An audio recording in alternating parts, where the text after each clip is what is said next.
hearing more on the trumped-up trade war. You're taking a look at the moves in the bonds. We are indeed, Caroline, because it's pretty amazing what's happening today for bonds. Let's take a look at a 5-day chart of the 10-year yield. We are going to see the 10-year yield now down for its 5th day in a row. Very dramatic chart today. The huge move lower of about 12 basis points at this point. The biggest move down, the biggest rally for bonds going back to June of 2016 during the Brexit, also at the lowest level. But I'd like to make the point, the fact that we have the 10-year yield down 5 days in a row into a Fed meeting that was largely priced in, it suggests that not everybody's surprised by the headlines that came out today by President Trump, even though clearly the bulk of the market was. But again, the longest losing streak for the 10-year yield or winning streak for bonds going back to the beginning of June, and again at the lowest level since 2016. So let's put this into a context of a chart that we've been using for months that has yet to work, but it's still hanging in there, even on today's huge move lower in the 10-year yield. Last year, the 10-year yield around 3%, and the volatility of the fourth quarter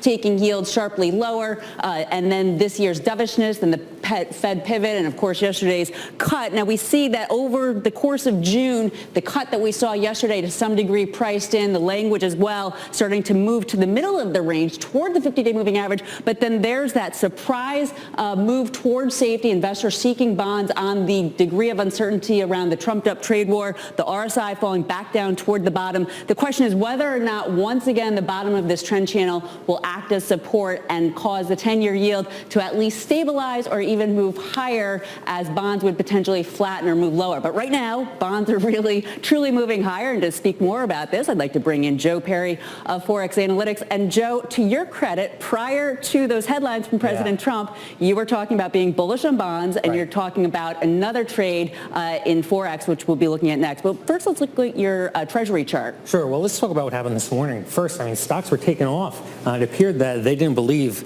Powell yesterday at all, but at the same time we had bonds already moving and we had yen already moving. So you wonder if they had some kind of inclination that expecting it. And here's the range on the Treasury. Yeah, so here I was looking at this morning when I sent this over, and I said, let's look to buy a breakout here and test that top that we put in recently. And clearly today it broke out, and it Very did. clearly. Yeah. That is a breakout. I was looking, at 128, I was going to look to try and buy something around there, and but we never got a pullback, so it just kept going. Well, so it's pretty amazing. When I was making this chart for you earlier today, it was just that triangle in the middle of it, and now again clearly a breakout. Where do you think we could see it go, to 130? It could go up there. I would try and look for a pullback to get into this. Okay. I would like to try and buy now around 128, 15 plus, something like that.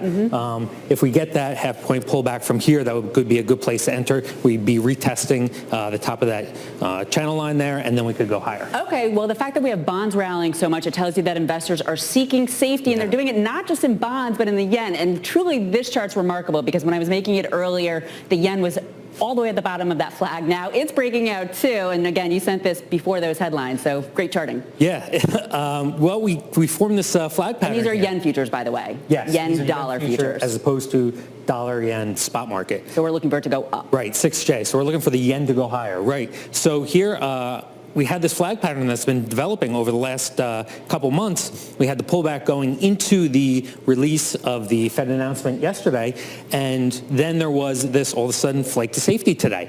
And we clearly broke out of that flag pattern there. I was looking to buy on a breakout. Now it's already broken out. I would look to, again, buy the retest of that trend line right around 93.30, looking to test the highs from earlier in the year and possibly even go up towards 95.